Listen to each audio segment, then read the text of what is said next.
Hey, what's up, everybody? It's Stephen A. Williams, president and founder of Blue Book MKE, and Let's Level Up Your Business 5-Day Challenge. This is part 2 of the video I made yesterday about my goal of making $1 million in 90 days. And I was kind of going through the flow chart of what I had done in the past and what I'm going to be doing more of now, because I don't need this. This is the unique thing, is that I don't have to come up with new ways to make that over 30 days. All I have to do is just double down on what I was doing. Like, I've already got the process, I've already got the success, but I got some good comments, some great comments, which is what I wanted to get people to start doing, is to wake up and start thinking and start to ask those questions.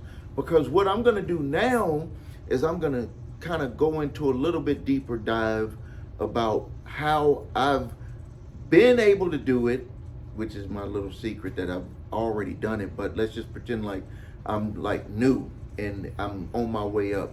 I'm gonna show you some things that you probably missed, because if you've never done something before, you're gonna be like, well, okay, well, what about this? What about that? What about all of that stuff? Like, all of these questions will come to your mind, and the only way that you will get those answers is if you go through trial and error, or if you get with someone who has actually done it. So let's walk through it. Let's review.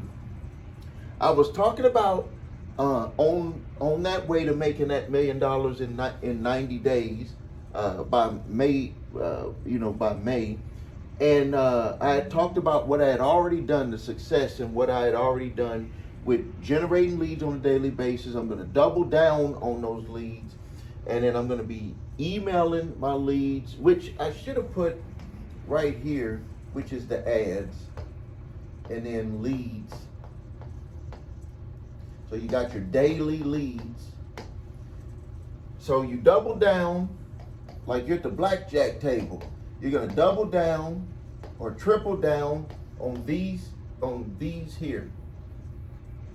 So this is your double down right there. You know how the at the blackjack table, they'll be like, you had a card, and it's what you got a 10 and a 10. You go ahead and you can either keep your 20 or you can spread them out, and you double down and you can get another card.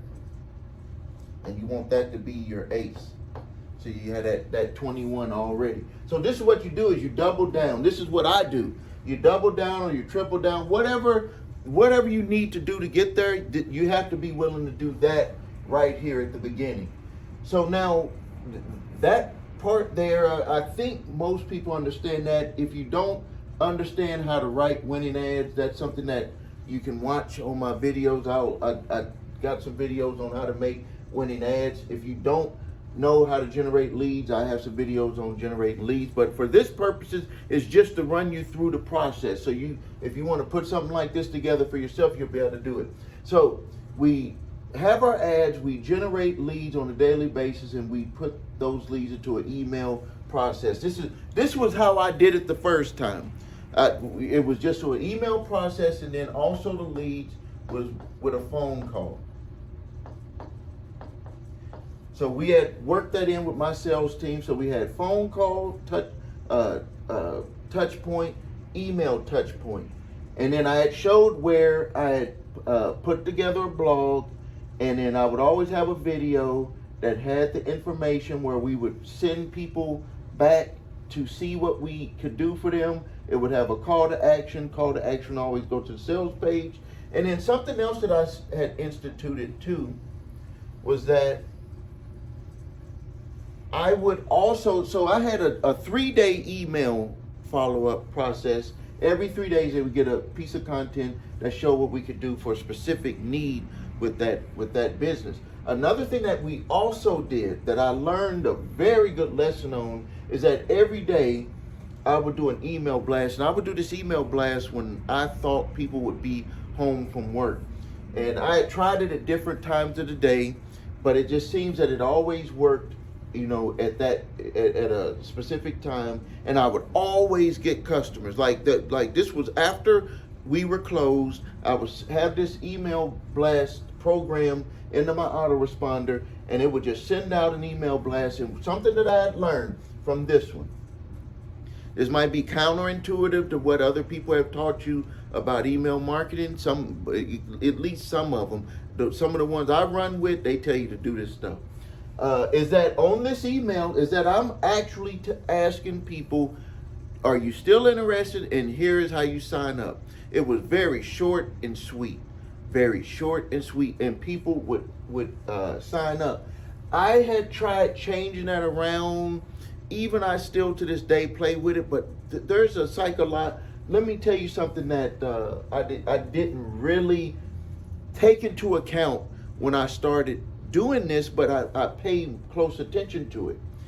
If people are being exposed to you by YouTube and they're on your list, if people are being exposed to you because they're already on your list from your ads that you had come out, they're not customers, but they see your content, they see what you've been able to do.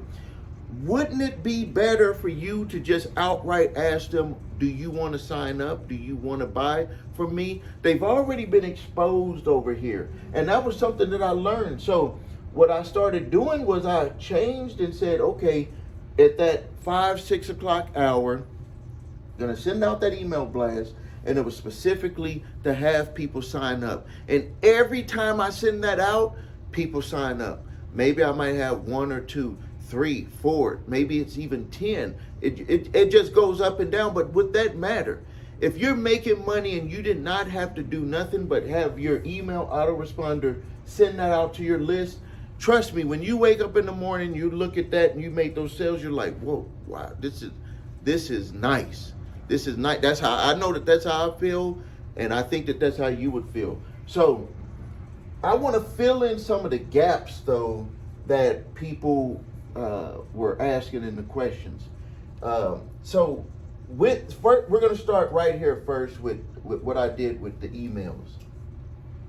Is that when I first put the emails together, and I think that this is something that people kind of get overwhelmed about, because when I was looking at doing the process, I would get overwhelmed. Like I was like, I'm trying to get this thing working. My sales reps are doing the calls. I'm trying to get my sales funnel together, because the ultimate goal is to make money while I sleep, or to make money without people having to talk to people.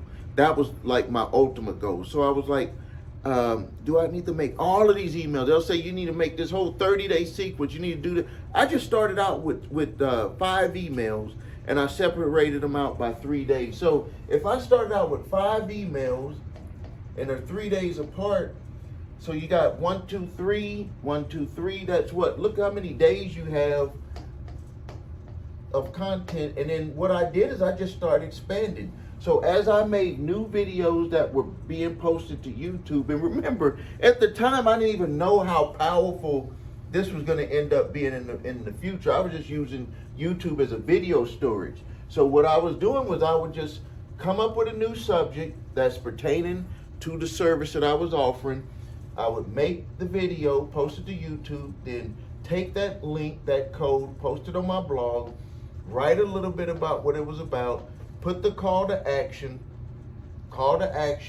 went to my sales page. And that's what I did over and over and over and over again. And so instead of having 5, then I had 6, then I had 7, then I had 8, 9, 10. Right now, I have, I think, 70 emails, and it could really be more, because I've made almost 1,000 videos for this particular company. I'm almost at 1,000 videos. So I could, if I wanted to, put all of the videos into my website blog. That would be a good idea. I'll probably hire somebody to do that. Put all of the videos into my blog. Write a little bit about what each one is for. That would pull up my ranking with Google, because that's going to help right there. And then it will get more people going to the call to action, and I would be just generating traffic from there. But right now, we're talking about paid traffic. But you can see how this would work. Now, then people would go to the sales page, and then you have to do your work on the sales page. So filling in the blanks from the questions that I had yesterday, where people were asking about how did I get the leads? Did I buy the leads? No, I ran paid ads. Generated the leads, because the benefit of running paid ads is that you control, you turn the water off, the lead faucet on, or you turn it off. You control that. So you can have as many leads as you want, and when you find something that's working with the complete thing, you can do what I told you to do here. What I'm doing is you can double, triple, quadruple down, just depending on how much money you want to make and how much how much work you can intake. Because one of the things that I did run into with this business is that I ended up having to keep hiring people because it's to perform a service. So I had to keep hiring people, and at some point I had to lower this down so we can keep up with what we were doing on this side. I admit that that's a good problem to have, but it brought me into a new experience with dealing with more employees, with having to manage more employees. And so what I've done now is that I'm doubling down here, and I'm doubling down on getting more people to be able to sign up on their own and run through a process that would actually streamline what we need to do for them to provide that service. But that's down the line type of stuff. Right now, what the focus that you should be on is just to get something like this started. So you need to learn how to make paid winning ads. I always say you want winning ads. Winning ads. How do you know if your ad is winning? Your ad is winning if it's getting clicks. If you put an ad online, if you run an ad in a newspaper, if you run an ad on TV, you run an ad on radio, if people are not responding to it, it is your job to change that ad around. Now, depending on your industry, depending on what you do, the lead costs, the cost to get people to respond could be higher. Like with the attorneys that I work with. Attorneys make a lot of money when they make a sale. When they pull in a client, they do personal injury. I work with personal injury lawyers and bankruptcy lawyers. They make thousands of dollars.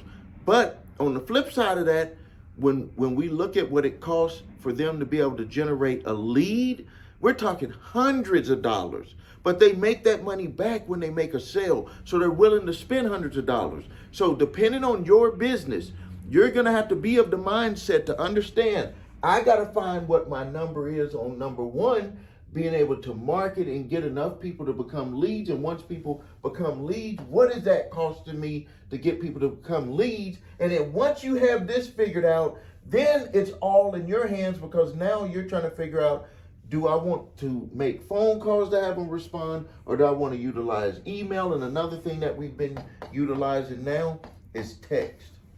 So you can have those 3 points of contact.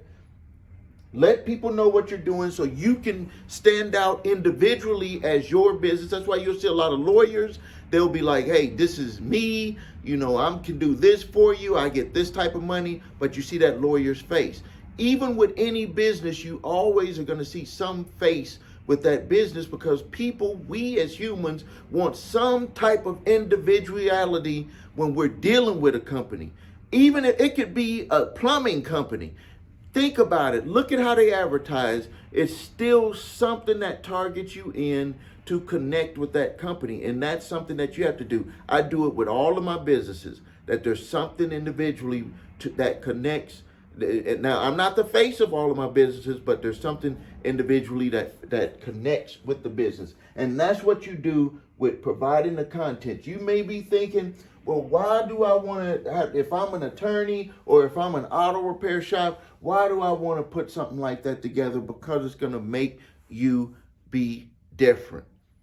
If you have your shop and another shop down the street and you're just like, I'll just take what I'm going to take, I'm good enough.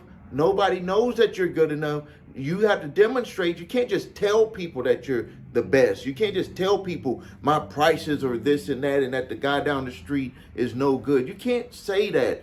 You need to demonstrate why people should come to you. And this gives you that opportunity to do it there. And if you don't have the time to do it there, you should most definitely do it here and have it posted to your website. And even if you're not selling people on your website, you still need to sell them to come into your store. You have to sell them to come into your store. The sun is coming up over here, but that's okay. So this is the process, and I'm gonna go through this again because I'm pretty sure people are gonna have more questions. But this is part 2 of the $1 million in 3-month plan. This is part 2, breaking down a little bit more, because I know how people learn is that people learn in pieces. So I wanted to kind of break it down a little bit more so you can kind of get more understanding, because really what I'm talking about here, this is stuff that you probably didn't know, or you're aware of, but you're like, I've never been able to put these pieces together for my business. So thank you for your time. This is Stephen A. Williams, president and founder of Blue Book MKE and Let's Level Up Your Business 5-Day Challenge. The links are below if you want to get a consultation. Links are below for other programs and services.